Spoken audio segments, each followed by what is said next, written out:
Hi guys, we are going to jump straight into the video. For the full list of ingredients I used in this video, please kindly check the description box below. So I've already placed my saucepan on the gas cooker, and to that I just added some extra virgin coconut oil. Once the oil heats up, I went ahead and add my diced onion. Stir it up a little bit. And now in goes my garlic and my ginger paste. Mix everything together and let it fry for about 2 minutes.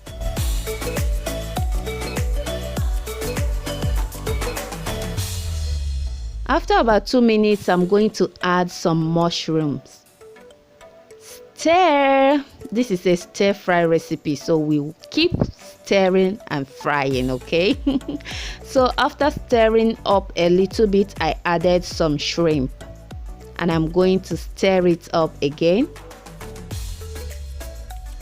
Now in goes my mixed bell peppers. I've got yellow, red and green bell peppers here, and I'm going to stir up a little bit.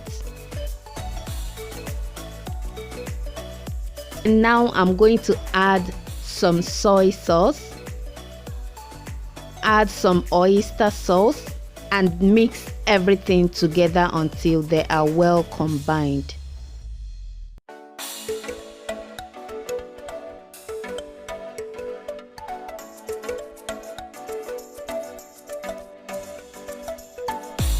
After that, I went ahead and added some cameroon pepper. You can add any chili pepper of your choice. You can even add fresh pepper, that's Scotch bonnet pepper, if that's what you want.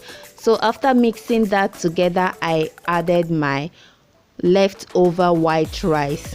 So for this recipe, you really need a leftover rice.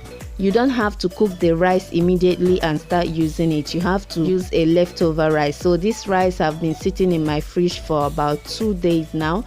If you remember my last sauce video, the rice I used for that peanut butter sauce video, that's the rice I'm using here now. This is the leftover, and it is perfect for this type of recipe. So I've been stirring the rice and frying it for about 5 minutes now.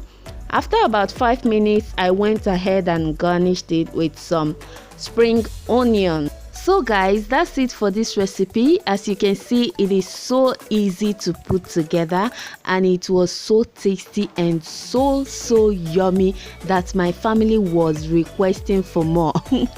But I told them that that's the only leftover white rice we had at the moment, so they had to manage it that way. But I promised them that I was going to make it again, and I'm going to do that because it was so yummy. You really need to give this recipe a try. Please, if you find this video helpful, don't forget to like it and share it with your friends and family. If you like this video, don't forget to click on the like button. If you're new to my channel, please click on the red subscribe button below and turn on your notification bell so you don't miss any of my latest upload.